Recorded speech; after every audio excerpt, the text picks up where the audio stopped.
नमस्कार दोस्तों, के एग्जाम फाइट में आपका स्वागत है। कैसे हैं आप सभी? उम्मीद है आप सभी सही होंगे और आपकी यूपीपीसीएल टीजी2 यूपीआरवीनल टीजी2 डीआरडीओ सेल आदि परीक्षाओं की तैयारी अच्छी चल रही होगी। दोस्तों, इन सभी परीक्षाओं को ध्यान में रखते हुए हमने इलेक्ट्रिशियन थ्योरी से कुछ महत्वपूर्ण प्रश्नों की सीरीज स्टार्ट की है, जो कि दोस्तों ये प्रश्न प्रीवियस ईयर में पूछे गए प्रश्न होंगे। दोस्तों, आईटीआई लेवल का आपका कोई भी एग्ज़ाम हो, इंडिया में आईटीआई लेवल का कोई भी एग्ज़ाम हो, वहाँ पर आप बैठ जाना इस क्लास को देखकर। दोस्तों, आपका एक भी प्रश्न गलत नहीं होगा, क्योंकि दोस्तों ये अति महत्वपूर्ण प्रश्न होंगे जो कि आपके एग्ज़ाम में पूछे जा सकते हैं। दोस्तों, अगर आप इस क्लास को लगभग 30 दिन अगर इसको फॉलो कर लेते हैं तो मान लो दोस्तों 80 से 90% प्रश्न यहीं से मिल जाएंगे। चलिए, आपका ज़्यादा टाइम न लेते हुए इन प्रश्नों की शुरुआत करते हैं। उससे पहले आपसे रिक्वेस्ट है, अगर आप चैनल पर नए हैं तो चैनल को सब्सक्राइब कर लीजिए और अपने दोस्तों में शेयर कर दीजिए। अगर वीडियो अच्छा लगे, अगर हमारा पढ़ाया हुआ पसंद आ जाए तो लाइक कर देना। चलिए शुरुआत करते हैं। आज का हमारा जो प्रश्न है दोस्तों, हमने ये वीडियो में सारी टॉपिक को ही कवर किया है। सभी टॉपिक से 4-4, 5-5 सवाल लिए हैं, जो कि दोस्तों इलेक्ट्रिशियन थ्योरी से जितने भी चैप्टर होते हैं, कोई भी चैप्टर ऐसा कोई भी चैप्टर नहीं होगा जो कि छूट गया हो। इसलिए हम दोस्तों इस वीडियो को, ये वीडियो काफ़ी लंबी बनेगी, इसे आपको देखना है। चलिए, आज का हमारा जो प्रश्न है, आर्क वेल्डिंग के मामले में आंखों की सुरक्षा के लिए डेड डैश का इस्तेमाल करना चाहिए। सही उत्तर है ऑप्शन नंबर ए, काला चश्मा आवरण का प्रयोग करना चाहिए। दोस्तों, आर्क वेल्डिंग करते समय कुछ अल्ट्रा वायलेट किरणें निकलती हैं जो अत्यधिक हानिकारक होती हैं। इसकी सुरक्षा के लिए काला चश्मा आवरण का आंखों में लगाया जाता है। ये सही इसकी व्याख्या है। अगला प्रश्न है, प्राथमिक चिकित्सा के एबीसी क्या दर्शाते हैं? सही उत्तर है option number D, airway, breathing, circulation इसका सही उत्तर है। अगला प्रश्न है, हेलोन अग्निशामक हेलोन फायर एक्सटिंग्विशर में इनमें से कौन सी सामग्री भरी जाती है? सही उत्तर है option number A, bromo chloro difluoromethane, जो कि बीएफसी होती है।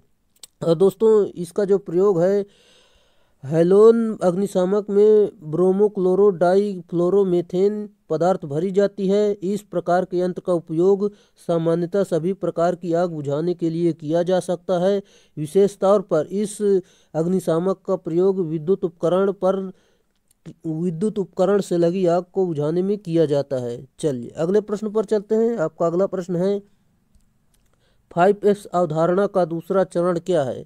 दोस्तों, इसमें जो सही उत्तर हो जाएगा, क्रमबद्ध व्यवस्था। जैसे कि दोस्तों यहाँ पर दिया गया आप देख सकते हैं, जैसे कि 5S अवधारणा एक जापानी शब्द का संकलन है। कौशल प्रशिक्षण के अंतर्गत एस अक्षर से प्रारंभ होने वाले निम्नलिखित शब्द हैं। जैसे कि दोस्तों जापानीज में, इंग्लिश में और हिंदी में देख सकते हैं आप। जैसे कि मैं आपको हिंदी में बता दूं, छटनी, क्रम निर्धारण, चमकाना, मानवीकरण, कायम रखना, ये सभी इसके भाग हैं। चलिए अगले प्रश्न पर चलते हैं। आपका अगला प्रश्न है, निम्नलिखित में से कौन सा फाइल का प्रकार नहीं है? दोस्तों, सही उत्तर है ऑप्शन नंबर बी, आयताकार फाइल इसका प्रकार नहीं है। जैसा कि दोस्तों वर्गाकार फाइल होती है, त्रिकोणीय फाइल होती है, सपाट फाइल होती है, यानी सभी प्रकार की होती हैं, लेकिन आयताकार कोई फाइल नहीं होती है। अगला प्रश्न है, आपका अगला प्रश्न दिया गया है, ऑटोमेटिक बिजली की प्रेस का थर्मोस्टेट निम्नलिखित के अनुसार कार्य करता है। सही उत्तर दोस्तों ऑप्शन नंबर ए, तापमान के अनुसार। दोस्तों, ऑटोमेटिक बिजली की प्रेस का थर्मोस्टेट तापमान के अनुसार कार्य करता है। चलिए अगले प्रश्न पर चलते हैं। आपका अगला प्रश्न दिया गया है, सुपर एनिमल तारों का गेज डेड डैश द्वारा मापा जाता है। सही उत्तर है option number B, wire gauge यानी तार गेज द्वारा मापा जाता है। चलिए, सुपर एनामल तारों का गेज मतलब वायर गेज द्वारा मापा जाता है। पतले तारों का गेज स्क्रू गेज से मापा जाता है। लकड़ी की वस्तुओं में छिद्र कर दोस्तों, जो लकड़ी की वस्तुओं में छिद्र करने के लिए हस्त ड्रिल का प्रयोग किया जाता है, जो कि दोस्तों आपने ड्रिल देखा ही होगा। और इस्पात रूल जो होता है, उसका प्रयोग मार्किंग कार्य में लंबाई को मापने के हेतु किया जाता है।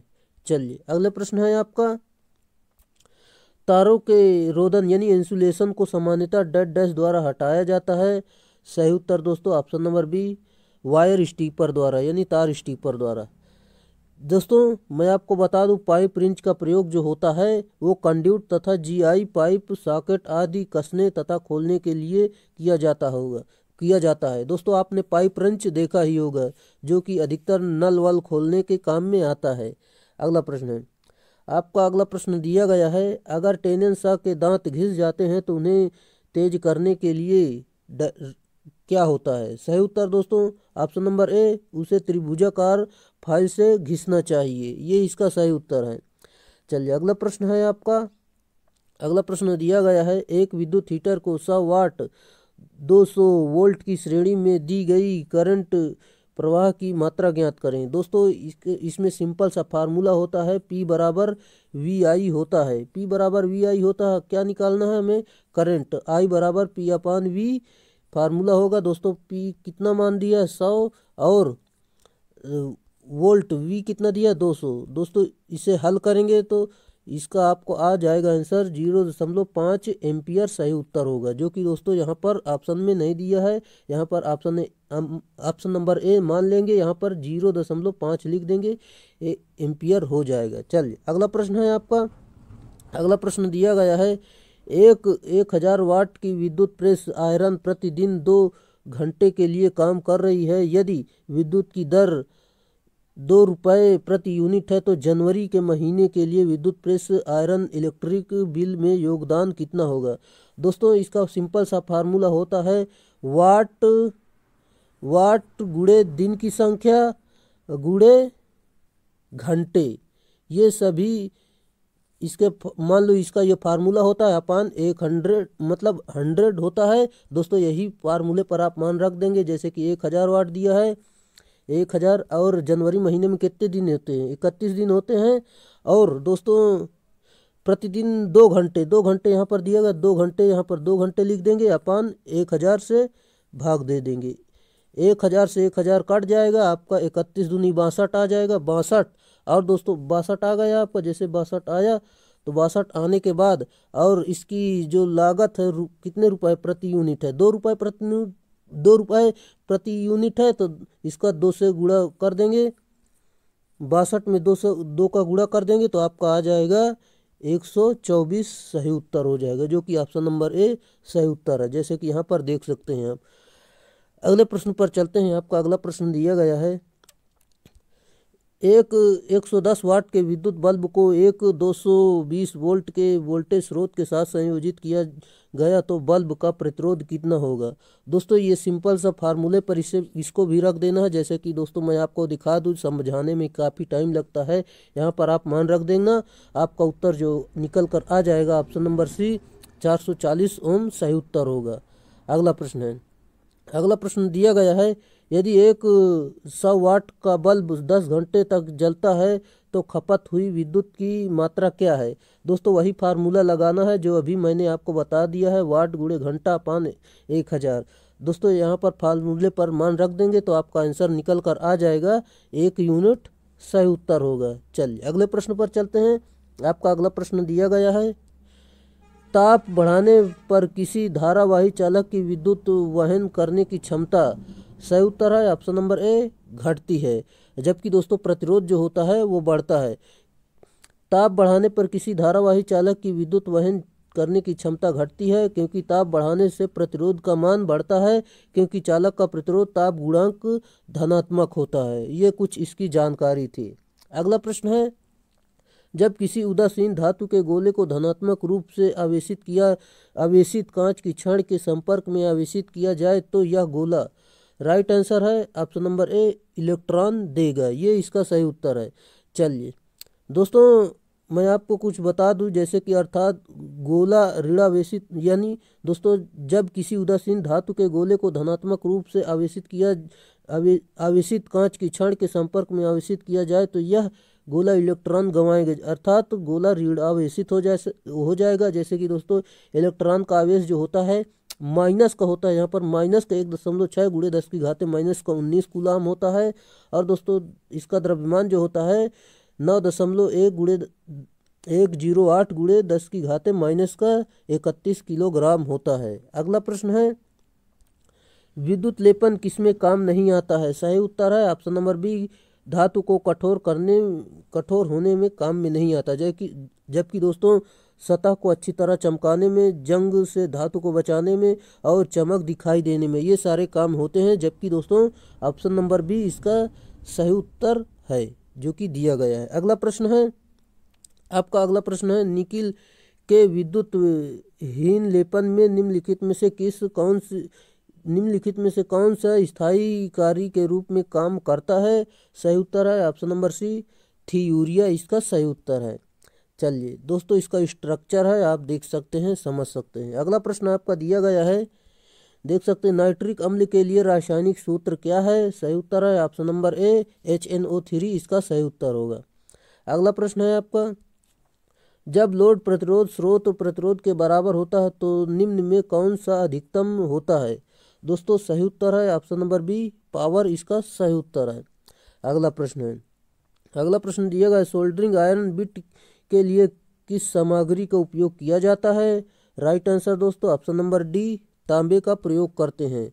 जैसे कि दोस्तों मैं आपको बता दूं, सोल्डरिंग आयरन बिट के लिए तांबे का प्रयोग किया जाता है। सोल्डरिंग आयरन का जो ऊपरी भाग सोल्डरिंग करने में मुख्य रूप से उपयोग होता है उसे बिट या टिप कहते हैं। जैसे कि दोस्तों यहाँ पर सारे भाग आप देख सकते हैं, यहाँ से सवाल पूछा जाता है।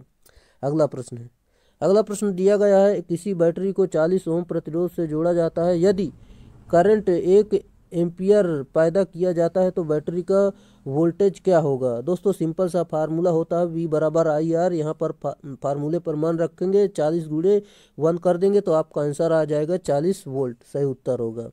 अगला प्रश्न है, प्रतिरोधक क्षमता की SI यूनिट होती है? सही उत्तर है ऑप्शन नंबर बी ओम इसका राइट आंसर है। और दोस्तों यह चालकता का विलोम होता है, ये भी जानकारी आप याद रखिए। और किसी सीरीज यानी श्रृंखला परिपथ में कुल परिपथ की गणना डैश सूत्र का उपयोग करते हुए की जाती है। दोस्तों सीरीज में जो होता है R इक्विवेलेंट बराबर R1 plus R2 plus R3 ये होता है। जबकि दोस्तों समांतर में होता है, समांतर में यहाँ पर देख सकते हैं 1 R इक्विवेलेंट बराबर 1/R1 प्लस 1/R2 डैश आगे तक कहीं भी ले जा सकते हैं। चलिए अगला प्रश्न है, अगला प्रश्न दिया गया है आपका, HRC कार्ट्रिज में भरण पदार्थ यानी फिलिंग मटेरियल निम्नलिखित में से किसके रूप में कार्य करता है? सही उत्तर है ऑप्शन नंबर डी समन माध्यम और शीतलन माध्यम में प्रयोग किया जाता है। जैसे कि दोस्तों जिसमें जो भरण पदार्थ के रूप में क्वार्टज का उपयोग किया जाता है। अगला प्रश्न दिया गया है आपका, रिवायरेबल फ्यूज की तुलना में MCB को वरीयता देने का कारण निम्नलिखित में से क्या है? सही उत्तर दोस्तों ऑप्शन नंबर डी अन्य विकल्पों में से ये सभी। जैसे कि सुगम संचालन होता है, छोटा आकार होता है और बेहतर संवेदनशीलता इसमें होती है। जैसा कि मैं आपको बता दूं, रिवायरेबल फ्यूज की तुलना में MCB को वरीयता देने का कारण सुगम संचालन, छोटा आकार तथा बेहतर संवेदनशीलता होती है। और रिवायरेबल फ्यूज को खराब होने पर पुनः बदलना यानी रिप्लेस करना पड़ता है, यानी अगर ख़राब हो गया तो आप उसे दोबारा प्रयोग में नहीं ले सकते हैं, ये कहने का मतलब है। निम्नलिखित में से कौन सा विद्युत प्रघात से संरक्षण प्रदान करता है? सही उत्तर दोस्तों ऑप्शन नंबर बी ELCB यानी भू क्षरण परिपथ वियोजक यानी अर्थ लीकेज सर्किट ब्रेकर इसका सही उत्तर हो जाएगा दोस्तों। और मैं आपको बता दूं, यहाँ पर MCCB का फुल फॉर्म पूछ लेता है और MCB का फुल फॉर्म पूछ लेता है, ACB का फुल फॉर्म पूछ लेता है। जैसे कि मैं आपको बताना चाहूँगा, MCCB जो होता है मोल्डेड केस सर्किट ब्रेकर होता है और MCB जो होता है मिनिएचर सर्किट ब्रेकर होता है और जो ACB जो होता है एयर सर्किट ब्रेकर होता है। ये इसकी कुछ व्याख्या थी। चलिए अगला प्रश्न है आपका, दोनों तरफ के स्विच के लिए किस प्रकार की वायरिंग की आवश्यकता होती है? सही उत्तर है ऑप्शन नंबर डी सीढ़ी नुमा वायरिंग। दोस्तों इसमें 2 वे स्विच प्रयोग किया जाता है। अगला प्रश्न है, 15 एम्पियर की क्षमता का कौन सा आउटलेट संयोजित किया जाता है? सही उत्तर है option number C DP switch के द्वारा। चलिए अगला प्रश्न है, अगला प्रश्न दिया गया है, किसी सर्किट में थर्मोस्टेट स्विच का उपयोग करने का उद्देश्य क्या है? सही उत्तर है ऑप्शन नंबर बी तापमान नियंत्रित करना इसका सही उत्तर है। अगले प्रश्न पर चलते हैं। स्विच को डैश डैश ऐसे सीरीज के रूप में वर्गीकृत किया गया है। Right answer option number D, controlling एसो सीरीज के रूप में वर्गीकृत किया गया है। अगला प्रश्न है, निम्नलिखित में से किस धातु का फ्यूज तार में उपयोग नहीं होता है? सही उत्तर दोस्तों option number D, stainless steel का प्रयोग नहीं किया जाता है, जबकि दोस्तों लेड का करते हैं, एल्युमिनियम का करते हैं और तांबे का करते हैं, ये सभी का करते हैं, लेकिन ऑप्शन नंबर डी ये इसका सही उत्तर होगा, स्टेनलेस स्टील का प्रयोग नहीं करते हैं। जैसे कि दोस्तों जो सोल्डर होता है, इसमें जो मिश्र धातु मिलाई जाती है दोस्तों, इसमें 63% टिन और 37% लेड को मिलाकर ये तार बना होता है। जैसे कि दोस्तों इसके अतिरिक्त जो सोल्डर होते हैं, चांदी, जस्ता, एल्युमिनियम, एंटीमनी आदि धातुओं के तार फ्यूज तार के रूप में प्रयोग किया जाता है। ये दोस्तों फ्यूज तार के रूप में प्रयोग किए जाते हैं। अब दोस्तों जो फ्यूज होता है ये फेज के सीरीज में जोड़ा जाता है। चलिए अगला प्रश्न है। अगला प्रश्न दिया गया है, ई वोल्ट, ईएमएफ और आर ओम यानी आर प्रतिरोध जो होता है, आर ओम आंतरिक प्रतिरोध वाले एन सेलों की यदि समांतर है तो समांतर में जोड़ा जाए तब करंट की सामर्थ्य होगी। यहाँ आर बराबर लोड अपान बाह्य करंट दिया गया है। जैसे कि दोस्तों इसका जो फार्मूला होगा, इसमें फार्मूला पूछ रहा है, इसका सही उत्तर है option number C, E upon R plus R upon N इसका सही उत्तर होगा, जैसे कि देख सकते हैं। अगला प्रश्न दिया गया है आपका। अगला प्रश्न है आपका, कारों में निम्नलिखित एम्पियर घंटा क्षमता की बैटरियों का प्रयोग किया जाता है। सही उत्तर है ऑप्शन नंबर बी, 30 से लेकर 60 एम्पियर आवर तक की। जैसे कि दोस्तों इसकी कैपेसिटी दो प्रकार की होती है, जैसे कि AH यानी एम्पियर आवर और WH यानी वाट आवर। जैसे कि देख सकते हैं AH इसकी कैपेसिटी यानी इसकी जो कैपेसिटी होती है 85 से लेकर 95% और वाट आवर की जो कैपेसिटी होती है 70 से 80% होती है। अगला प्रश्न है। अगला प्रश्न आपका दिया गया है, निम्नलिखित प्रयोजन से सेलों को श्रेणी क्रम में जोड़ा जाता है। सही उत्तर दोस्तों ऑप्शन नंबर ए, वोल्टेज आउटपुट बढ़ाने के लिए। और दोस्तों मैं आपको बता दूं, सेलों को श्रेणी क्रम में जोड़ा जाता है वोल्टेज को बढ़ाने के लिए, समांतर क्रम में। और दोस्तों जो समांतर क्रम में जोड़ा जाता है उसे धारा आउटपुट बढ़ाने के लिए काम में किया जाता है। अगला प्रश्न है, सौर सेलों में निम्नलिखित में से किस सामग्री का उपयोग किया जाता है? सही उत्तर है ऑप्शन नंबर ए, सिलिकॉन का उपयोग करते हैं। दोस्तों सिलिकॉन जो है सेमीकंडक्टर मटेरियल होता है। अगला प्रश्न है, सौर सेलों की अपेक्षित दक्षता निम्नलिखित के बीच होती है। सही उत्तर है ऑप्शन नंबर बी, 25 से लेकर 35% तक। अगला प्रश्न है। अगला प्रश्न दिया गया है, किसी मोटर की घूर्णन की दिशा को कौन से निर्धारित करता है? सही उत्तर है ऑप्शन नंबर, जो मोटर होती है इसमें दोस्तों फ्लेमिंग के बाएं हाथ का नियम लागू होता है, और दोस्तों जो जनरेटर होता है उसमें फ्लेमिंग के दाएं हाथ का नियम लागू होता है। और दोस्तों जब लेंज का नियम की बात करते हैं तो इसमें प्रेरित की दिशा सदा ऐसी होती है जो उस कारण का विरोध करती है जिससे वह स्वयं उत्पन्न होती है, यानी दोस्तों जिससे वह उत्पन्न होता है उसका ही ये विरोध करता है। जैसे कि दोस्तों बेटा बाप का विरोध करता है। दोस्तों ऐसा बहुत लोग करते हैं, लेकिन आपको ऐसा करना नहीं है, इसे मैंने समझाने के लिए बताया है। चलिए अगला प्रश्न है आपका, नीचे दिए गए विकल्पों में से एक के अलावा एक एसी चुंबक में बहुत ज़्यादा गुंजन हो सकते हैं, उनको पहचानें। राइट आंसर दोस्तों ऑप्शन नंबर ए, उपयुक्त संरेखण। जैसे कि दोस्तों आप देख सकते हैं उपयुक्त संरेखण के कारण एसी चुंबक में बहुत कम गुंजन यानी हम हो सकता है। चलिए अगला प्रश्न है, निम्नलिखित में से किस चुंबक में ध्रुवता बनी रहती है? सही उत्तर है ऑप्शन नंबर डी, स्थायी चुंबक में ध्रुवता बनी रहती है। चलिए दोस्तों इन चुंबक का चुंबकत्व शक्ति ज़्यादा समय के लिए बनी रहती है। यह चुंबक मुख्यतः स्टील, कार्बन स्टील तथा कोबाल्ट द्वारा बनाई जाती हैं। ये निम्न प्रकार के होते हैं, जैसे कि दोस्तों क्षण चुंबक, यू आकार के चुंबक, हार्स शू चुंबक और चुंबक सुई और बाल चुंबक।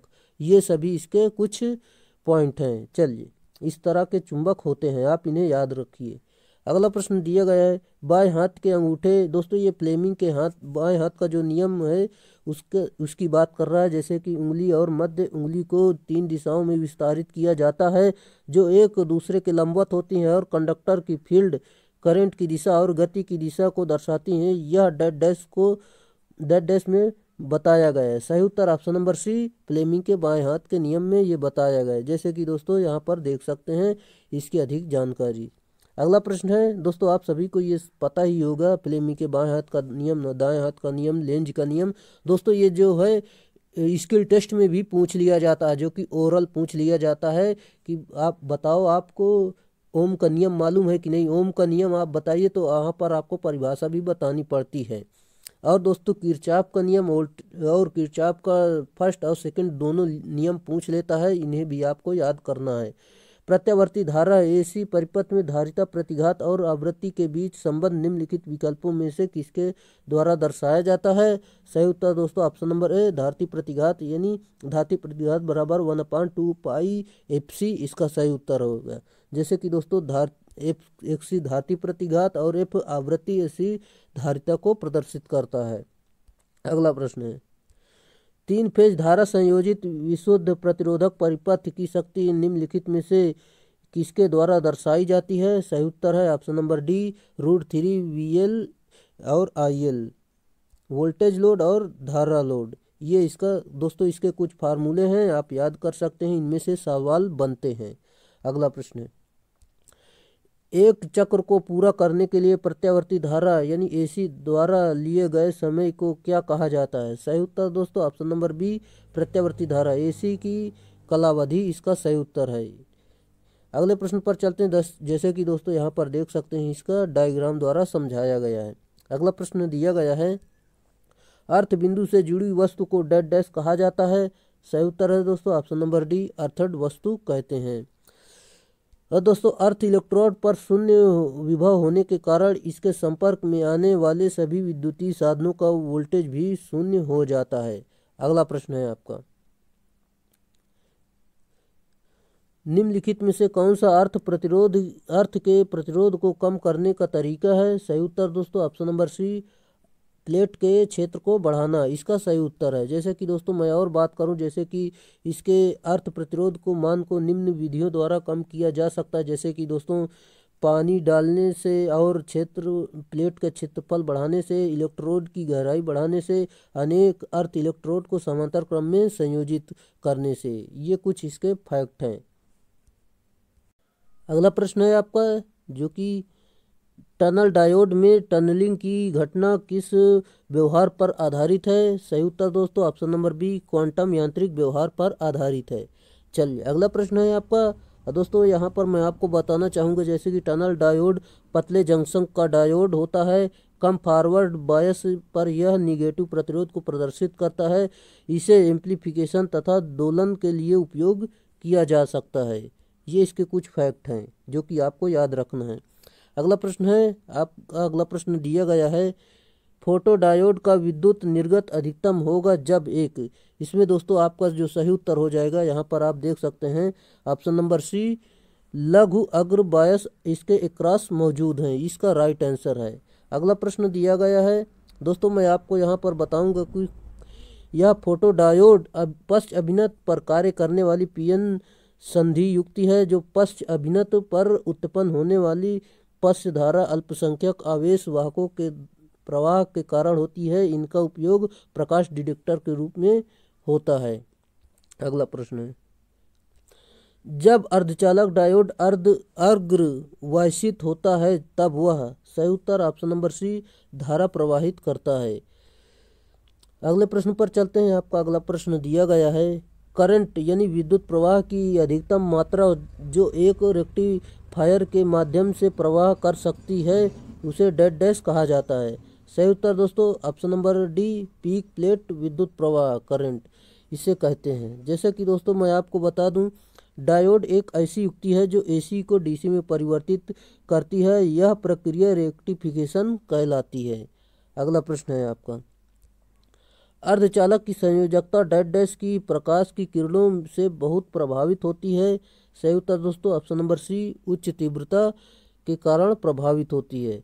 जैसा कि दोस्तों यदि किसी परमाणु को बाहर से ऊष्मा, प्रकाश यदि आदि के रूप में ऊर्जा प्रदान की जाए तो परमाणु उत्तेजित हो जाता है और इलेक्ट्रॉन कम ऊर्जा की कक्षा से उच्च ऊर्जा की कक्षा में स्थानांतरित हो जाता है।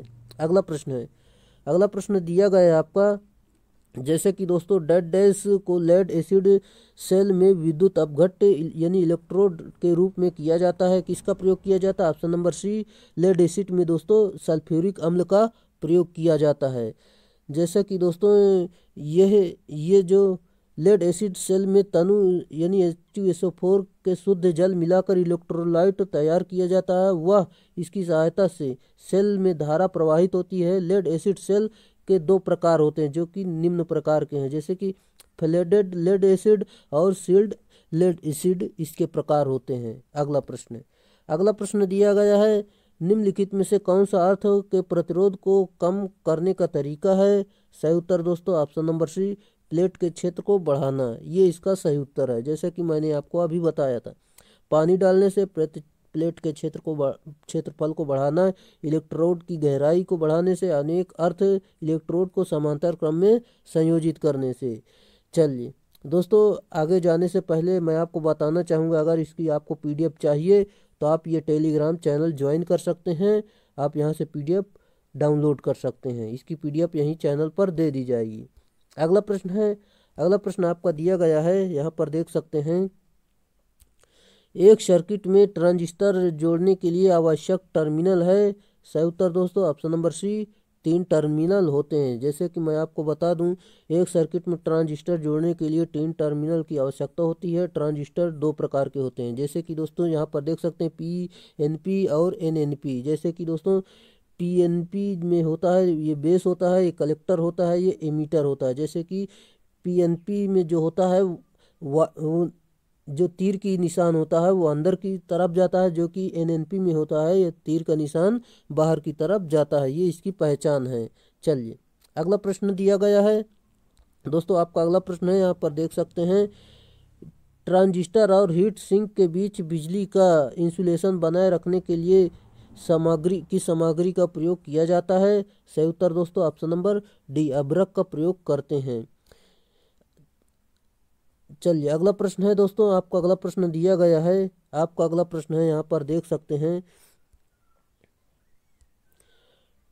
सिलिकॉन ट्रांजिस्टर जर्मेनियम ट्रांजिस्टर से अधिक धारा ले जा सकता है क्योंकि? दोस्तों इसका जो सही उत्तर हो जाएगा ऑप्शन नंबर यहाँ पर देख सकते हैं, सिलिकॉन की ऊर्जा अंतर अधिक है, ये ऑप्शन नंबर डी इसका सही उत्तर है। चलिए अगले प्रश्न पर चलते हैं, अगला प्रश्न आपका दिया गया है, यहाँ पर देख सकते हैं, आपका अगला प्रश्न है, जैसे कि मैं आपको बता दूं, एक कॉमन कलेक्टर एम्पलीफायर प्रयोग किया जाता है। सही उत्तर दोस्तों ऑप्शन नंबर ए, उच्च इनपुट अपघात स्रोत को इनपुट आउटपुट अपघात भार से मैच करने के लिए, ये इसका सही उत्तर है।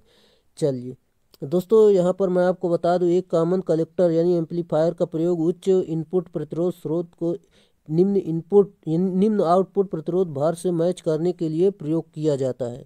अगला प्रश्न है दोस्तों, हमने सभी टॉपिक से प्रश्न लिए गए हैं, कोई भी आपका टॉपिक छूटा नहीं हो, चाहे आपका टॉपिक बड़ा हो चाहे छोटा हो, सभी टॉपिक से प्रश्न लिए गए हैं। चलिए दोस्तों, अगर वीडियो अच्छा लग रहा हो तो लाइक कर दें, क्योंकि दोस्तों वीडियो बनाने में काफ़ी मेहनत लगती है, इसीलिए दोस्तों आप वीडियो को लाइक कर सकते हैं। चलिए अगर दोस्तों चैनल पर नए हैं तो चैनल को सब्सक्राइब कर दीजिए। चलिए अगला प्रश्न है, कॉमन बेस यानी एम्पलीफायर का धारा गेन, सही उत्तर है दोस्तों ऑप्शन नंबर बी, इकाई से कम होता है। अगले प्रश्न पर चलते हैं, आपका अगला प्रश्न दिया गया है दोस्तों, यहाँ पर अधिक जानकारी देख सकते हैं, वैसे तो कोई खास जानकारी नहीं है, फिर भी आप देख लेना।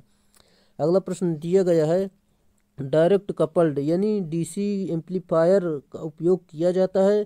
सही उत्तर दोस्तों ऑप्शन नंबर डी, उपरोक्त सभी उद्देश्यों की पूर्ति के लिए किया जाता है, जैसे कि ऑडियो फ्रीक्वेंसी के निम्न मान को एम्प्लीफिकेशन के लिए, औद्योगिक इलेक्ट्रॉनिक उपकरणों के DC वोल्टेज नियंत्रण के लिए, और कॉम्प्लीमेंट्री प्रकार के एम्पलीफायर परिपथ में प्रयोग करते हैं। चलिए अगला प्रश्न है आपका, अगला प्रश्न दिया गया है, FET का पूरा नाम क्या है? दोस्तों option number B, field effect transistor होता है।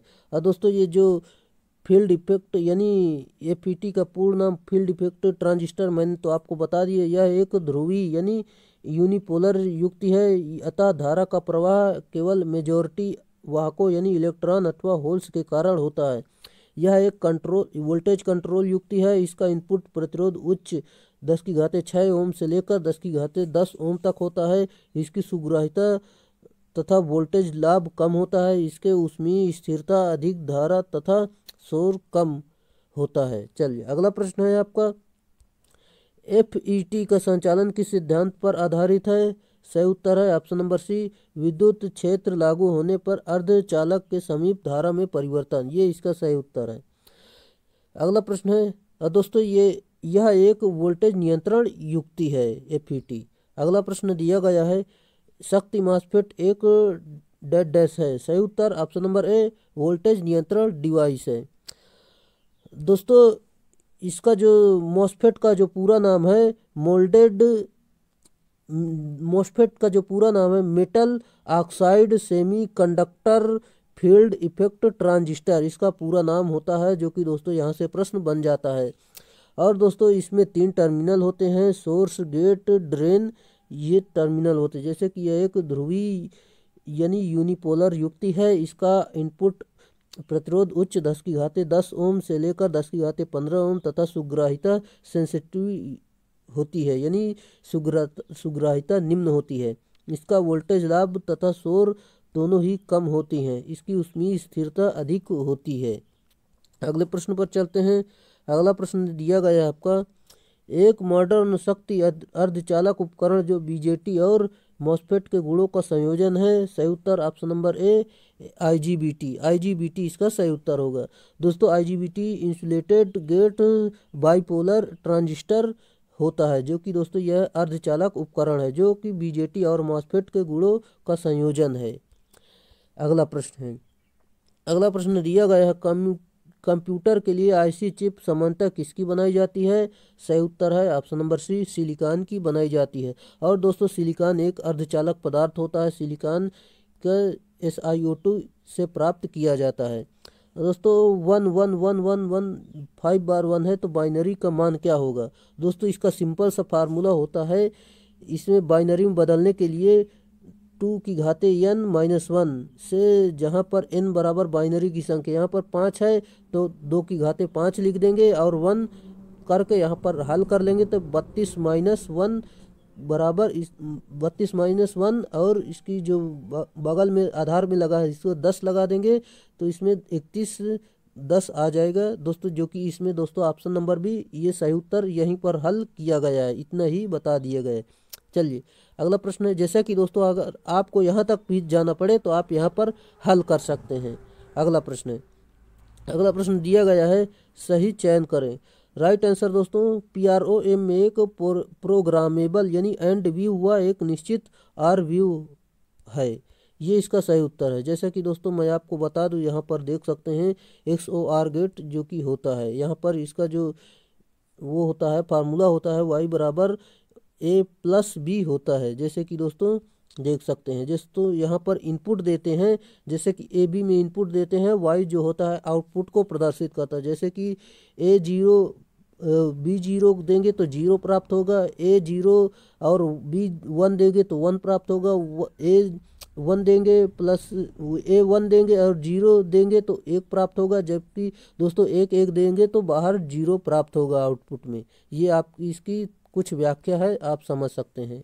अगला प्रश्न है, एक डीसी धारा सीरीज मशीन में डैश डैश वाली क्षेत्र कुंडलियां होती हैं। दोस्तों सीरीज में जो होती है मोटे तार के कुछ लपेटे होते हैं, जबकि दोस्तों इसका जो प्रतिरोध होता है वो कम होता है। और दोस्तों मैं आपको बता दूं, शंट में जो होता है इसमें पतले तार होते हैं, अधिक लपेटे होते हैं, जैसा कि दोस्तों इसमें बताया ही गया होगा। जैसे कि मैं आपको बता दूं, डीसी सीरीज मशीन में क्षेत्र कुंडलियां यानी फील्ड वाइंडिंग सीरीज श्रेणी क्षेत्र सीरीज फील्ड कहते हैं। यह मोटे तारों के कुछ फेरों द्वारा बनाया जाता है। इस सीरीज फील्ड का प्रतिरोध कम होता है तथा इसमें यह आर्मेचर के सीरीज में जुड़ा होता है। जैसे कि दोस्तों यहाँ पर देख सकते हैं, ये दोस्तों यह सीरीज है और ये आर्मेचर ये सीरीज में जुड़ा होता है। जैसे कि दोस्तों जो शंट होता है वो आर्मेचर के समांतर में जुड़ता है।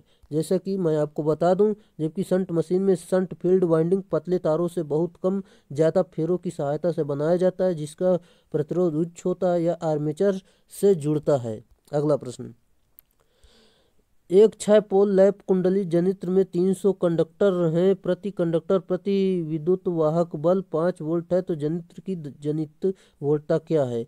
दोस्तों इसको सिंपल सा फार्मूला है, आप इस पर रख देंगे तो आपका जो उत्तर आ जाएगा, यहाँ पर देख सकते हैं ऑप्शन नंबर ए 250 वोल्ट आ जाएगा। जैसे कि मैं आपको बता दूं, यहाँ पर जैसे कि हल किया गया है, चालक में 300/6 कर दिया गया, 50 चालक निकाल लिया गया है। और दोस्तों इसमें जो जनित में वोल्टता होती है, इसको गुणा कर देंगे, 50 × 5 कर देंगे तो आपका आ जाएगा वोल्टता 250 वोल्ट सही उत्तर होगा। अगला प्रश्न, एक शंट जनरेटर में 250 वोल्ट टर्मिनल विद्युत विभवांतर पर 195 एम्पीयर प्रदान करता है, तो आर्मेचर प्रतिरोध और शंट क्षेत्र प्रतिरोध क्रमशः 0.02 ओम और 50 ओम है, तो जनित्र विद्युत वाहक बल का मान क्या होगा। दोस्तों आप इसे हल करेंगे तो आपका जो उत्तर निकल कर आएगा ऑप्शन नंबर सी 254 वोल्ट निकल कर आएगा। जैसे कि दोस्तों यहाँ पर देख सकते हैं, और दोस्तों आप इसे ज़रूर हल करें, क्योंकि दोस्तों यहाँ पर हल करने में काफ़ी टाइम लगेगा, काफ़ी आपका टाइम लग जाएगा। चलिए अगले प्रश्न पर चलते हैं।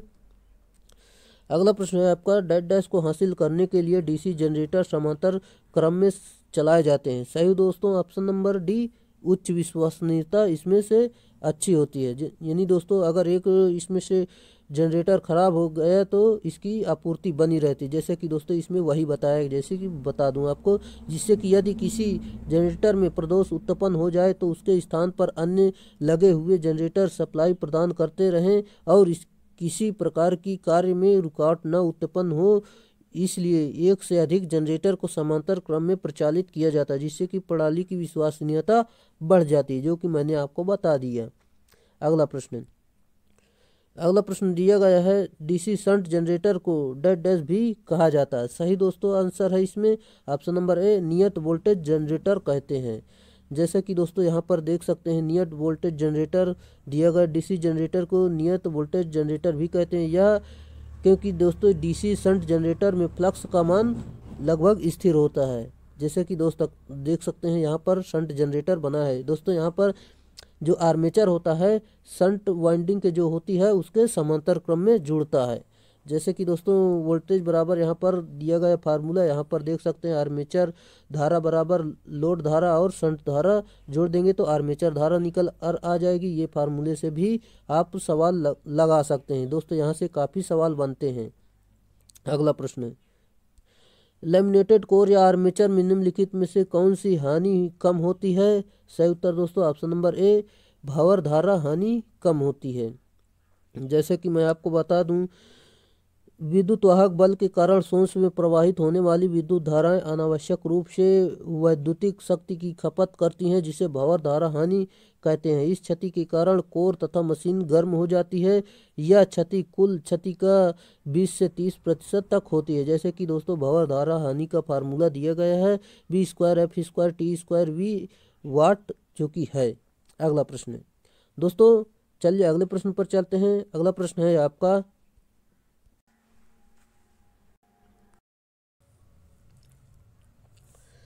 अंतःध्रुव यानी इंटरपोल का मुख्य कार्य दिष्ट धारा यानी डीसी करंट मोटर के भीतर यानी भारित लोड होने पर ब्रश और दिक् परिवर्तक यानी कम्यूटेटर के बीच डेड डैश को कम करना है। राइट आंसर दोस्तों स्फुलिगन इसका सही उत्तर है। दोस्तों इंटरपोल्स छोटे छोटे पोल्स यानी ध्रुव के होते हैं, जो ध्रुवों के मध्य में योक लगाए जाते हैं। इंटरपोल पर मोटे तारों की बहुत कम संख्या में लपेटे होते हैं। इंटरपोल आर्मेचर के साथ श्रेणी क्रम में जुड़े रहते हैं, जो कि दोस्तों इंटरपोल के ये मुख्य कार्य निम्न है। जैसे कि दोस्तों यहाँ पर दिया गया है, यहाँ पर देख सकते हैं, ये आर्मेचर रिएक्शन के क्रॉस चुंबकन प्रभाव को कम करते हैं और यह कम्यूटेशन यानी दिक् परिवर्तन को सुधारता है। ये इसके कुछ पॉइंट थे। चलिए अगले प्रश्न पर चलते हैं। एक डीसी करंट मोटर में एक दिशिक बलाघूर्ण डेड डैश की सहायता से उत्पादित किया जाता है। Right answer option number B, brush और दिक् परिवर्तक इसका सही उत्तर है। चलिए अगले प्रश्न पर चलते हैं दोस्तों। अगले प्रश्न जाने से पहले यहाँ पर देख सकते हैं, कम्यूटेटर और मैकेनिकल रेक्टिफायर के नाम से जाना जाता है। इसका मुख्य कार्य बिडी डायरेक्शन सिग्नल को अनडायरेक्शनल सिग्नल में परिवर्तित करता है। इसकी ये कुछ एक्स्ट्रा फैक्ट थे। अगला प्रश्न है, निम्नलिखित में से कौन सा भार एक शंट मोटर द्वारा बेहतर संचालित होगा? सही उत्तर है ऑप्शन नंबर सी, आप केंद्रीय पंप, इसका राइट आंसर है। जबकि दोस्तों यद्यपि यह शंट मोटर का कार्य प्रयोग लेथ मशीन, सेंट्रीफ्यूगल पंप, पंखा, ब्लोअर, प्रिंटिंग इत्यादि में किया जाता है। चलिए अगले प्रश्न पर चलते हैं। आपका अगला प्रश्न दिया गया है, डिस्क धारा सीरीज मोटर कब अतिचालित होती है? सही उत्तर है दोस्तों ऑप्शन नंबर डी, भार हटने पर, इसका सही उत्तर है। चलिए दोस्तों अगले प्रश्न पर चलते हैं। दोस्तों जो डीसी धारा मोटर होती है, ये सीरीज में अगर भार खुल जाए तो इसकी खतरनाक स्पीड हो जाती है। अगला प्रश्न है, डिस्क धारा शंट मोटर के लिए गति नियंत्रक की प्रतिरोधक विधि में आर्मेचर अपवर्तक का उपयोग विधि को डैश बनाता है। सही उत्तर है दोस्तों, यहाँ पर देख सकते हैं आपका राइट आंसर है ऑप्शन नंबर ए, तेजी से बदलते भार के लिए उपयुक्त है, ये इसका सही उत्तर है। अगला प्रश्न है, अगला प्रश्न आपका दिया गया है, यहाँ पर देख सकते हैं दोस्तों, जो ये डिस्क धारा शंट मोटर के लिए गति नियंत्रक की प्रतिरोधक विधि में आर्मेचर अपवर्तक का उपयोग विधि को तेजी से भार बदलने के लिए उपयुक्त बनाता है। इस विधि में आर्मेचर के सीरीज में प्रतिरोध लगा देते हैं, जिसे बढ़ाकर गति नियंत्रित करते हैं। इस विधि में नियंत्रित गति से कम गति प्राप्त करते हैं। ये इसके कुछ पॉइंट था। अगला प्रश्न है दोस्तों, आपका वीडियो काफ़ी लंबा हो रहा है, हम सोच रहे हैं कि इसे जल्दी जल्दी ख़त्म करें। जैसे कि दोस्तों देख सकते हैं आप, शक्ति निर्धारित रेटिंग वाले डिस्क धारा मोटर को नियंत्रित करने के लिए अर्ध तरंग परिवर्तक का प्रयोग किया जाता है। राइट आंसर दोस्तों ऑप्शन नंबर बी, 400 वाट से कम, इसका सही उत्तर है। बाकी दोस्तों आप खुद से देख सकते हैं। अगला प्रश्न दिया गया है, डिस्क धारा मोटर का शाफ्ट बलाघूर्ण आर्मेचर बलाघूर्ण से डैश हानि के कारण कम होता है। राइट आंसर घूर्णन के कारण, ये इसका सही उत्तर है। जैसा कि दोस्तों मैं आपको बता दूं, शाफ्ट बलाघूर्ण बराबर आर्मेचर बलाघूर्ण माइनस घूर्णन बलाघूर्ण, इसका सही उत्तर है। अगला प्रश्न, एक ट्रांसफार्मर की नो लोड स्थिति में यदि ट्रांसफार्मर के कुंडली का कोई प्रतिरोध न हो तो आयरन क्षय 400 वाट मिलता है, तो ट्रांसफार्मर की कुल क्षय क्या होगी? दोस्तों राइट आंसर है ऑप्शन नंबर बी, 400 वाट, इसका सही उत्तर है। जैसा कि दोस्तों यहाँ पर देख सकते हैं वही लिखा गया है। अगला प्रश्न है, परिणामित्र में पूर्ण भारित तांबे का नुकसान 1600 वाट है, तो अर्धभारित तांबे का नुकसान डैश होगा। राइट आंसर दोस्तों 400 वाट, जो कि दोस्तों देख सकते हैं अर्धभार ताम्र हानि बराबर होता है 1/4 गुणे 1600, देख सकते हैं इसे कटा देंगे तो आपका 400 वाट आ जाएगा। अगला प्रश्न, अधिकतम दक्षता के दौरान परिणामित्र में तांबे का नुकसान 1000 वाट है, लोहे का नुकसान कितना होगा? सही उत्तर है दोस्तों ऑप्शन नंबर बी, 1000 वाट, इसका सही उत्तर होगा। अगला प्रश्न, 800 प्राथमिक और 200 द्वितीयक फेरों वाले एक परिणामित्र यानी ट्रांसफार्मर को 110 वोल्ट प्रत्यावर्ती धारा यानी एसी सप्लाई की आपूर्ति की जाती है, तो द्वितीय वोल्टता की गणना करें। दोस्तों ये सिंपल सा फार्मूला है, आप इस फार्मूले पर रख देना तो आपका मान निकल कर आ जाएगा, जो कि दोस्तों यहाँ पर देख सकते हैं फार्मूले पर मान रखा गया है। N1 N2 और V1 V2 का मान रखकर इसे हल कर लिया गया है। आपको जो उत्तर आएगा ऑप्शन नंबर ए 25 वोल्ट सही उत्तर आ जाएगा। चलिए दोस्तों देख सकते हैं यहाँ पर कैसे हल किया गया है। अगला प्रश्न, निम्न में से कौन सा ट्रांसफार्मर स्थापित करने का एक भाग नहीं है?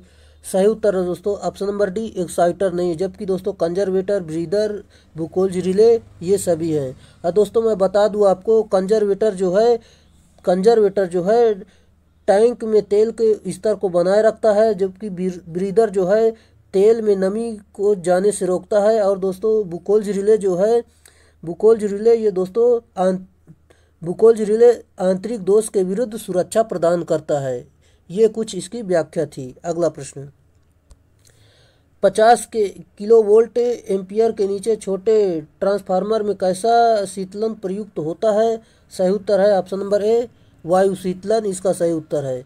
चलिए अगले प्रश्न पर चलते हैं। आपका अगला प्रश्न दिया गया है, 3 प्रावस्था वाले एक तेल प्रशीतक शक्ति परिणामित्र में उपकरण संरक्षक अर्धता अवशोषक ब्रीदर विस्फोटक निकास मार्ग वेंट और बुकोल्ज रिले डैश डैश उपकरण है। सही उत्तर है ऑप्शन नंबर बी, रक्षात्मक इसका सही उत्तर है। दोस्तों वही जानकारी है, आप देख सकते हैं। अगला प्रश्न है, निम्न में से डैश डैश विद्युत ट्रांसफार्मर के प्लेट पर नहीं दिखता। सही उत्तर है दोस्तों option number D, frame size नहीं दिखता, जबकि दोस्तों सदिश ग्रुप, ड्यूटी और रोधन वर्ग ये सारे दिखते हैं। जैसे कि मैं आपको यहाँ पर बता दूँ क्या क्या दिखता है, जैसे कि निर्माता का नाम, निर्माण वर्ष, केवीए या एमवीए रेटिंग, वोल्टेज रेटिंग, संयोजन आरेख, प्रतिशत प्रतिबाधा, सीरियल नंबर, फेजों की संख्या, आवृत्ति, टैप वोल्टेज, सदिश ग्रुप, शीतलन का प्रकार, ये सभी इसके भाग हैं जो कि दोस्तों देख सकते हैं। अगला प्रश्न, दोस्तों अगर वीडियो अच्छा लग रहा है तो लाइक ज़रूर कर दें, और दोस्तों अगर आप चैनल पे नए हैं तो चैनल को सब्सक्राइब कर लीजिए, क्योंकि दोस्तों बहुत मेहनत लगती है इतनी बड़ी वीडियो बनाने में, इसलिए आप चैनल को सब्सक्राइब कर सकते हैं। क्योंकि दोस्तों अगर दोस्तों यहाँ से पढ़ लेते हैं तो आपका सिंगल क्वेश्चन यहाँ से बाहर नहीं जाएगा। क्योंकि दोस्तों हम अगर 30 दिन ये वीडियो दे दिए, अगर ये 30 दिन की वीडियो आप देख लेंगे तो मान लो आपका पूरा सिलेबस कंप्लीट हो जाएगा, कोई भी प्रश्न बाहर जाने वाला नहीं है। इसलिए दोस्तों आप यहाँ से तैयारी कर सकते हैं। और दोस्तों रोज की तरह वीडियो पाने के लिए आप चैनल को सब्सक्राइब कर लेना। तार स्थापना यानी वायर स्थापना के बाद परीक्षण करने के लिए किस उपकरण का उपयोग किया जाता है। सही उत्तर है मेगर का उपयोग करते हैं। दोस्तों मेगर का उपयोग चालक की सटीक यानी कंटिन्यूटी जांच करने के लिए भी किया जाता है। और दोस्तों मेगर एक हस्तचालित डीसी जनरेटर होता है जिसके द्वारा विद्युत मशीनों, केबल आदि का विद्युत रोधन प्रतिरोध मापा जाता है। यह प्रतिरोध मेगा ओम के श्रेणी में मापता है। ये इसका कुछ व्याख्या थी। अगला प्रश्न, वे उपकरण जो एक ग्राफ शीट पर मापी जा रही मात्रा के रीडिंग को रिकॉर्ड करते हैं उन्हें इंस्ट्रूमेंट डैश इंस्ट्रूमेंट कहा जाता है। सही उत्तर दोस्तों ऑप्शन नंबर सी, रिकॉर्डिंग कहते हैं। जैसा कि दोस्तों यहाँ पर देख सकते हैं रिकॉर्डिंग में जो है, जैसे कि recording volt meter, recording power factor metre आते हैं। जैसे कि दोस्तों वह उपयंत्र जो किसी राशि के तात्कालिक मान को एक संकेतक के द्वारा एक पूर्वांकित पैमाने पर दर्शाता है, इंडिकेटिंग इंस्ट्रूमेंट कहलाता है। जैसे कि अमीटर, वोल्ट मीटर, ओम मीटर इत्यादि। और दोस्तों वह यंत्र जो किसी वैद्युत राशि के प्रेक्षण काल के अंतर्गत कुल मानों को दर्शाता है, इंटीग्रेटिंग यंत्र कहलाता है। जैसे कि एनर्जी मीटर इसका उदाहरण है। अगला प्रश्न, डैश डैश टार्क को सूचक को इसमें स्थानांतरित करने के लिए एक संकेत उपकरण पर लगाया जाता है। सही उत्तर दोस्तों ऑप्शन नंबर डी, डिफ्लेक्टिंग इसका सही उत्तर है। दोस्तों यहाँ पर देख सकते हैं आप, जैसे कि किसी वैद्युत मापक यंत्र में डिफ्लेक्टिंग टार्क के कारण उत्पन्न टार्क की गति को नियंत्रित करने वाले टार्क कंट्रोलिंग टार्क कहलाता है। जैसे कि संकेतक में उत्पन्न होने वाले कंपनों को समाप्त करने वाला टार्क डैम्पिंग टार्क कहलाता है। अगला प्रश्न आपका दिया गया है, एक सिंक्रोनस मोटर का रोटर हमेशा किस गति में घूमता है। ऑप्शन नंबर सी इसका सही उत्तर हो जाएगा, जो कि दोस्तों सिंक्रोनस गति से कम इसका राइट आंसर है। अगला प्रश्न है दोस्तों, यहाँ से फार्मूला आप देख सकते हैं, NS बराबर 120 F/P, जो कि दोस्तों मैंने आपको स्लिप ये सारे फार्मूले आपको कई बार बताया है। चलिए अगला प्रश्न चलते हैं, जो कि दोस्तों आपका अगला प्रश्न है, आपके पास आपकी दुकान पर निम्नलिखित सिंगल फेज वाइंडिंग मोटर्स है। एक उपभोक्ता एक ऐसा मोटर खरीदना चाहता है जिसमें पूर्ण लोड पर उच्चतम पावर फैक्टर हो। आप किस मोटर का सुझाव देंगे। दोस्तों इसका जो सही उत्तर हो जाएगा capacitor start capacitor run type motor का सुझाव देंगे। ये इसका सही उत्तर हो जाएगा ऑप्शन नंबर सी। अगले प्रश्न पर चलते हैं। आपका अगला प्रश्न दिया गया है, आप देख सकते हैं, एक स्लिप रिंग प्रेरण motor dash dash. Right answer दोस्तों ऑप्शन नंबर ए में मोटर में तांबा हानि होती है, उच्च तांबा हानि होती है। ये इसका सही उत्तर है। जैसा कि दोस्तों देख सकते हैं, SRIM का प्रयोग शुरुआती बलाघूर्ण उच्च प्राप्त करने के लिए किया जाता है, और दोस्तों इसका प्रयोग रोटर पर प्रतिरोध लगाकर उच्च बलाघूर्ण प्राप्त किया जाता है। अगला प्रश्न दोस्तों अगला प्रश्न सवाल है, आप पेन और कॉपी उठाइए, इस सवाल को हल करिए। क्या आप इस सवाल को हल कर पाते हैं? अगर हल कर पा रहे हैं तो प्लीज़ कमेंट करिए कि आपका इतना उत्तर आ रहा है। यदि 6 पोल इंडक्शन मोटर की स्टेटर की आपूर्ति की आवृत्ति 50 हर्ट्ज है और रोटर की आवृत्ति 2 हर्ट्ज है तो स्लिप रिंग की प्रतिशतता क्या होगी? दोस्तों आप हल करेंगे तो आपको उत्तर इसमें निकल कर आएगा, 4% सही उत्तर होगा। जैसा कि दोस्तों यहाँ पर देख सकते हैं इसको कैसे किया गया है। अगला प्रश्न दोस्तों सिंपल सा है, फार्मूले पर रख देना, आपका उत्तर आ जाएगा। दोस्तों ये भी सवाल है, सवाल हमारी क्लास में अधिकतर सवाल मिलते हैं दोस्तों, कोई भी सवाल ज़्यादा कराता नहीं है, इसलिए दोस्तों आप इस क्लास को ज्वाइन कर ये सवाल सारे कंप्लीट कर लें, क्योंकि दोस्तों यूपी आरवीएनएल TG2 में अधिकतर सवाल पूछे जाते हैं और DRDO में भी पूछे जाएंगे। चलिए, घूमता हुआ एक 2 kilowatt 230 volt 50 hertz induction motor में 0.7 लैगिंग पावर फैक्टर और दक्षता 60% की दक्षता है तो मोटर द्वारा लिया गया करंट कितना होगा? दोस्तों आप इसमें फार्मूले पर रख के हल करेंगे तो आपका जो उत्तर निकल कर आएगा 20.4 एम्पियर आएगा। जैसे कि मैं आपको बता दूं, यहाँ पर दोस्तों मान रखकर सिर्फ हल कर लिया गया है। दोस्तों कैलकुलेशन करनी है सिर्फ, देख सकते हैं आप, फार्मूले पर रख कर कैलकुलेशन कर लेंगे तो आपका जो उत्तर आ जाएगा जो कि यहाँ पर दिया गया है।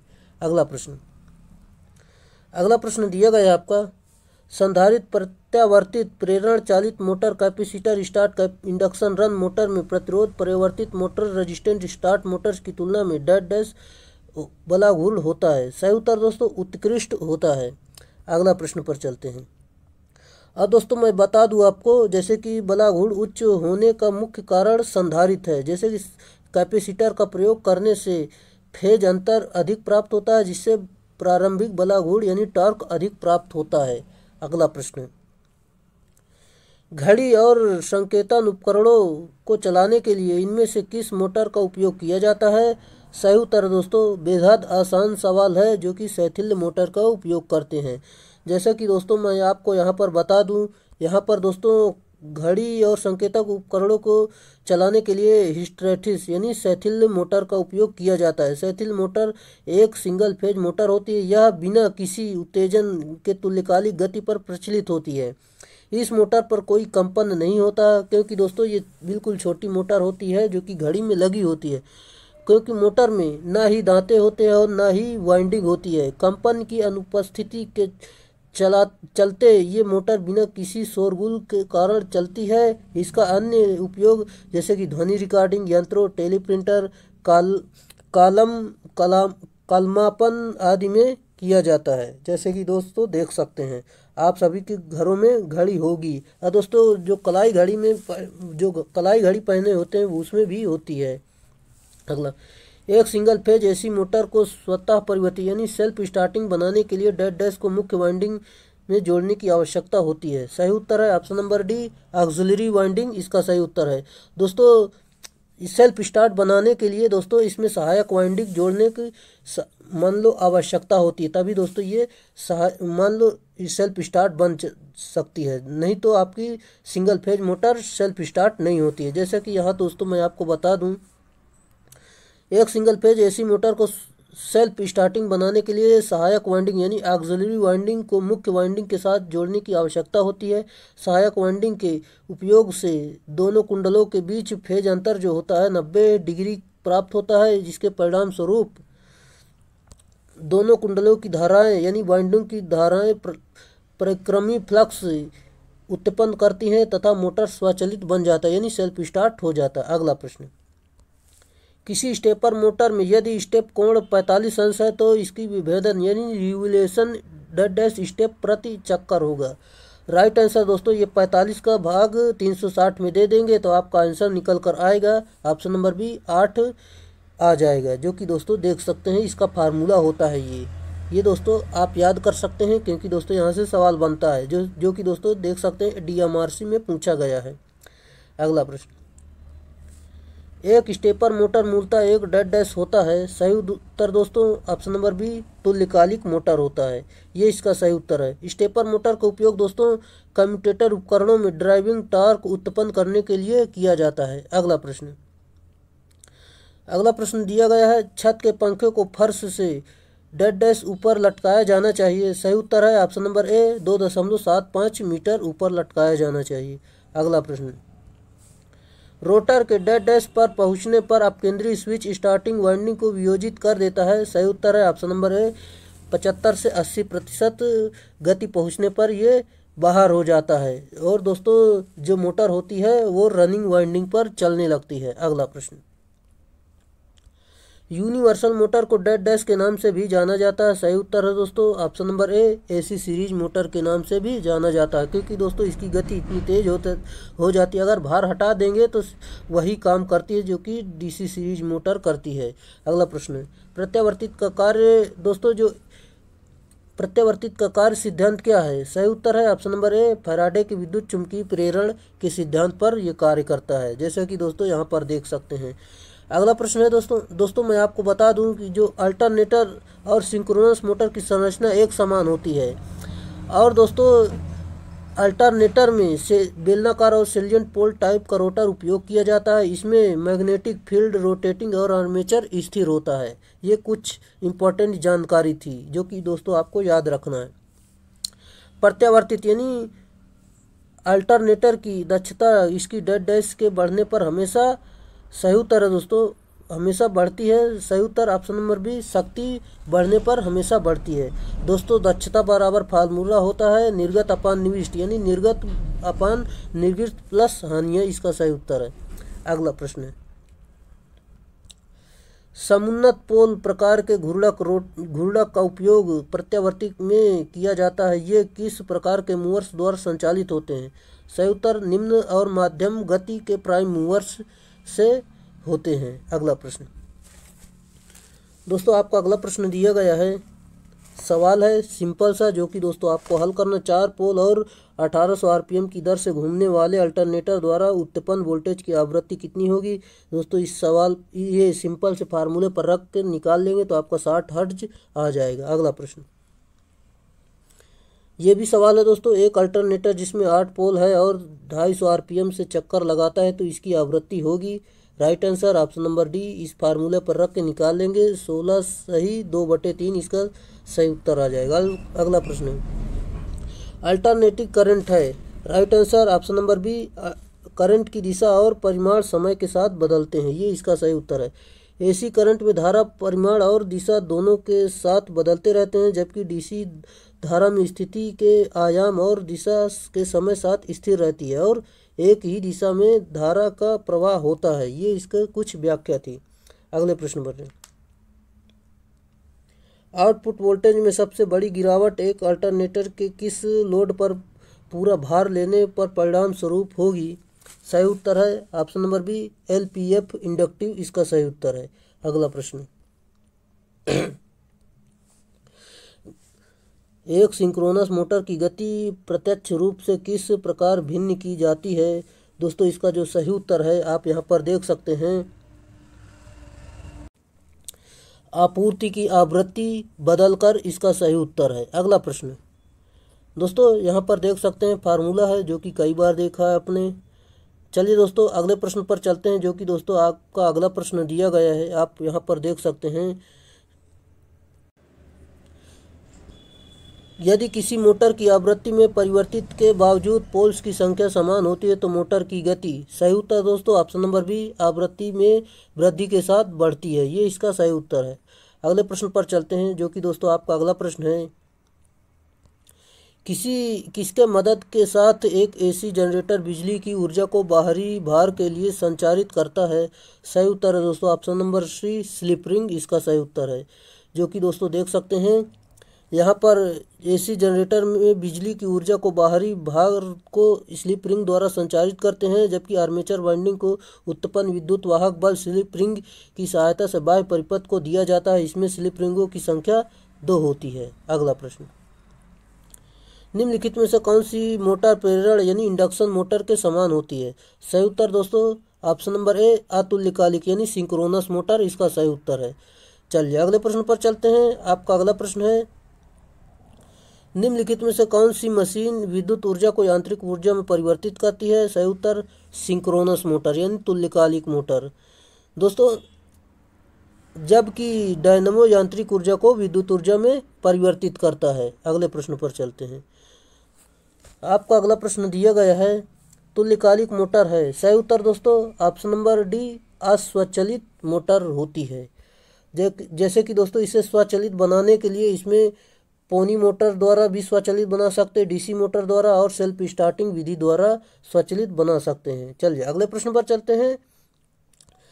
यदि खांचे का कोण 30 वैद्युतिक अंश हो तो और मुख्य कुंडलन खांचा संख्या 1 से प्रारंभ होती है तो प्रारंभिक वाइंडिंग यानी स्टार्टिंग वाइंडिंग प्रारंभ होगी। सही उत्तर दोस्तों ऑप्शन नंबर डी, खांचा संख्या 4 से इसका सही उत्तर है। दोस्तों यहाँ पर देख सकते हैं कैसे इसका मान निकाला गया है।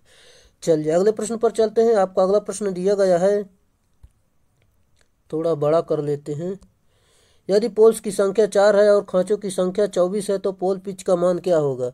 राइट आंसर दोस्तों ऑप्शन नंबर बी, 6 खांचे आएंगे। जैसे कि दोस्तों यहाँ पर देख सकते हैं पोल पिच बराबर खांचों की संख्या अपन पोल की संख्या होता है। दोस्तों ये बेहद ही महत्वपूर्ण आपके लिए ये सवाल है। अगला प्रश्न, सिंपल फेज मोटर वाइंडिंग में मुख्य वाइंडिंग तथा प्रारंभिक वाइंडिंग में खांचा कोण यानी स्लॉट कोण होना चाहिए। राइट आंसर दोस्तों ऑप्शन नंबर सी, 90 अंश का होना चाहिए। अगला प्रश्न, सिंगल फेज मोटर में स्थापित की जाने वाली वाइंडिंग डैश डैश प्रकार की होती है। सही उत्तर है संकेंद्रित होती है। अगले प्रश्न पर चलते हैं। आपका अगला प्रश्न है, जब 250 वोल्ट आपूर्ति को 6 वोल्ट लैंप से जोड़ा जाता है तो वह क्या करेगा। सही उत्तर दोस्तों option number D, lamp fuse हो जाएगा। क्योंकि दोस्तों इतने वोल्ट से इतने कम वोल्ट के बल्ब को जब जोड़ेंगे, मान लो जोड़ोगे तो वो फ्यूज तो हो ही जाएगा। ये तो कोई भी बता देगा। चलिए अगला प्रश्न है, किसी ऑपरेटिंग फ्लोरोसेंट लैंप की चौक कॉइल को शॉर्ट सर्किट किया जाता है तो इसका दुष्परिणाम क्या होता है। सही उत्तर फ्लोरोसेंट लैंप का तत्कालिक बुझ जाना, ये इसका सही उत्तर है। अगला प्रश्न, किसी वाहन की प्रकाशीय प्रणाली में किस बल्ब में 2 तारक होते हैं। सही उत्तर है ऑप्शन नंबर सी, हेडलाइट, ये इसका सही उत्तर है। अगला प्रश्न, इंडिकेटर लैंप के पास डैश डैश होते हैं होंगे। सही उत्तर है ऑप्शन नंबर ए, फेज और न्यूट्रल कनेक्शन होंगे, ये इसका सही उत्तर है। बाकी दोस्तों आप देख सकते हैं यहाँ कुछ खास जानकारी नहीं है, फिर भी आप देख सकते हैं। अगला प्रश्न, गीजर की आंतरिक टंकी डैश डैश की बनाई जाती है जिससे कि वह लवण युक्त जल से भी खराब ना हो। सही उत्तर है दोस्तों ऑप्शन नंबर बी, टिन आलेपित तांबा से बनाई जाती है। जो कि दोस्तों पानी गर्म करने की जो टंकी सीधे जल पाइप से जोड़ी जा सके गीजर कहलाती है। इसमें दोस्तों इससे पानी गर्म करने के लिए इमर्सन रॉड स्थापित की जाती है। इसकी वाटेज जो है 1000 से लेकर 2500 वाट तक होती है। अगला प्रश्न, यदि मिक्सर की आर्मेचर कुंडली खुली हुई है तो। सही उत्तर दोस्तों ऑप्शन नंबर सी, मिक्सर चलेगा ही नहीं।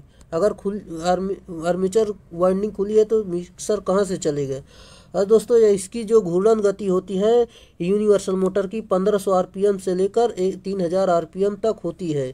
और दोस्तों अगर इसमें से बाहर हट जाए तो इसकी खतरनाक गति पकड़ लेता है ये। अगला प्रश्न, यदि किसी वॉशिंग मशीन को बेल्ट ढीली हो जाए तो क्या होगा। सही उत्तर दोस्तों ऑप्शन नंबर बी, केवल पल्सरेटर घूर्णन नहीं करेगा, ये इसका सही उत्तर है। चलिए अगले प्रश्न पर चलते हैं। आपको अगला प्रश्न दिया गया है, प्रचालन वोल्टता की उपस्थिति में विद्युत उपकरणों में लघु पथ होने का दोष का निवारण क्यों नहीं किया जा सकता।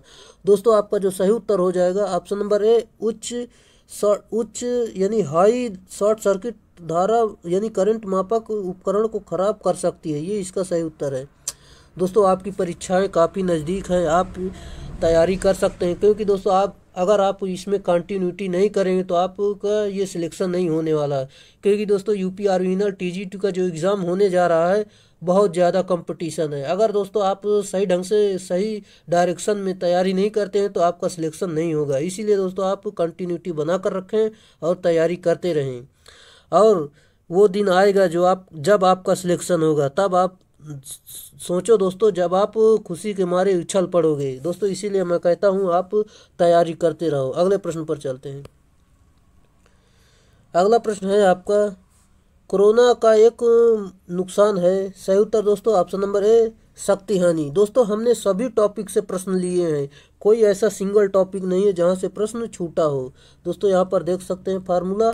अगला प्रश्न है, और दोस्तों हम बात करते हैं जैसे कि कोरोना के कारण विद्युत शक्ति या हानियां बढ़ जाती हैं, जिसके कारण संचरण लाइनों की दक्षता घट जाती है। कोरोना के कारण चालकों का पृष्ठ खुरदुरा हो जाता है।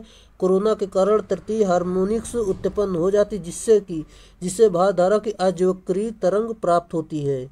ये कुछ इसके पॉइंट थे। अगला प्रश्न, प्राथमिक ग्रिड सब स्टेशन में सही उत्तर दोस्तों ऑप्शन नंबर बी, वितरण और सर्विस लाइन के लिए आवश्यक वोल्टेज की आपूर्ति के लिए वोल्टेज कम किया जाता है। ये इसका सही उत्तर है। अगला प्रश्न, नीचे दिए गए स्किन इफेक्ट की घटना किससे मिलती है? सही उत्तर दोस्तों ऑप्शन नंबर सी, चालक धातु से मिलती है, जो कि दोस्तों देख सकते हैं। अगले प्रश्न पर चलते हैं। आपका अगला प्रश्न है, केबल के इंसुलेशन के लिए निम्नलिखित में से किस सामग्री का उपयोग किया जाता है? सही उत्तर दोस्तों पॉलीविनाइल क्लोराइड का उपयोग करते हैं। अगले प्रश्न पर चलते हैं। आपका अगला प्रश्न है दोस्तों, अधिक जानकारी के लिए आप डिस्क्रिप्शन चेक कर सकते हैं, जो कि दिया गया है। अगला प्रश्न है, कॉपर चालक केबल निम्नलिखित से जोड़ा जा सकता है? सही उत्तर दोस्तों ऑप्शन नंबर बी, सोल्डर द्वारा जोड़ा जा सकता है, सोल्डरिंग द्वारा। जबकि दोस्तों इसका उपयोग तांबा, पीतल, लोहा आदि में करते हैं। जैसे कि दोस्तों इस सोल्डर का गलनांक अन्य सोल्डर के गलनांकों की अपेक्षा अधिक होता है। जैसे कि इसका उपयोग दोस्तों पीतल, तांबा, लोहा आदि में करते हैं। जैसे कि धातुओं के बड़े आकार के टुकड़े, मोटे तारों व केबल्स के जोड़ों पर टाँका लगाने के लिए किया जाता है इसका उपयोग। चलिए अगले प्रश्न पर चलते हैं। अगला प्रश्न है, निम्न तनन केबल की वोल्टेज होती है? सही उत्तर है 1000 वोल्ट, इसका सही उत्तर है। अगला प्रश्न, तुल्यकालिक मोटर में मंदन वाइंडिंग का प्रयोग सामान्यतः किया जाता है? सही उत्तर है दोस्तों ऑप्शन नंबर डी, हंटिंग रोकने और स्टार्टिंग बलाघूर्ण उत्पन्न करने के लिए, इसका सही उत्तर है। अगला प्रश्न है, एकल फेज डीसी ड्राइव के असतत आर्मेचर धारा का परिणाम है? सही उत्तर दोस्तों ऑप्शन नंबर सी, खराब गति नियमन, इसका सही उत्तर है। दोस्तों स्लिप रिंग का फार्मूला देख सकते हैं, जो कि आपने कई बार देखा है। अगला प्रश्न, एक अर्ध परिवर्तक डैश चतुर्थांश प्रवर्तक है? सही उत्तर 1, इसका सही उत्तर है। अगला प्रश्न, एक मोटर जनरेटर में जनित्र का विद्युत उत्पादक डैश आपूर्ति से ली गई छोटी शक्ति मोटर द्वारा ली जाती है तथा मोटर हानि की आपूर्ति के डैश यांत्रिक शक्ति के रूप में दी जाती है। सही उत्तर दोस्तों ऑप्शन नंबर बी, धन यानी प्लस, इसका सही उत्तर होगा। दोस्तों मैं आपसे बात करूं कि मोटर जनरेटर सेट का प्रयोग रीजनरेटिव या हॉपकिंस में प्रयोग किया जाता है। अगला प्रश्न, डीसी चालन डीसी ड्राइव की गति नियंत्रण के लिए निम्न में से कौन सी विधि अधिक दक्षता और उच्चतम वोल्टेज नियमन प्रदान करती है? सही उत्तर option number A, armature voltage नियंत्रण विधि काम में ली जाती है। दोस्तों ये थे आपके प्रश्न, जो कि दोस्तों आपका ये कंप्लीट हुआ ये वीडियो, जो कि आपके काफ़ी महत्वपूर्ण प्रश्न इसमें थे।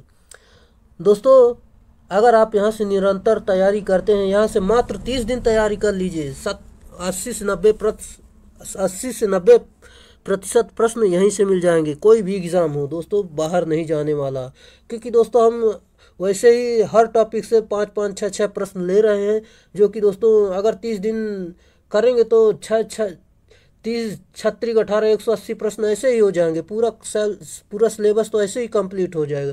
किसी में तो इतने प्रश्न, किसी चैप्टर में किसी में इतने है ही भी नहीं है दोस्तों। बड़े बड़े चैप्टर में इतने प्रश्न है, बाकी और में नहीं है। किसी में 20 है, किसी में 50 है, किसी में 80 है, इतने ही प्रश्न हैं, जो कि दोस्तों अगर 30 दिन लगातार हम तैयारी कर देंगे तो मान लो पूरा ही ख़त्म ही हो जाएगा दोस्तों। इसीलिए हम कहते हैं कि आप लगातार बने रहें, तो आपका सिलेक्शन इसमें से निश्चित है।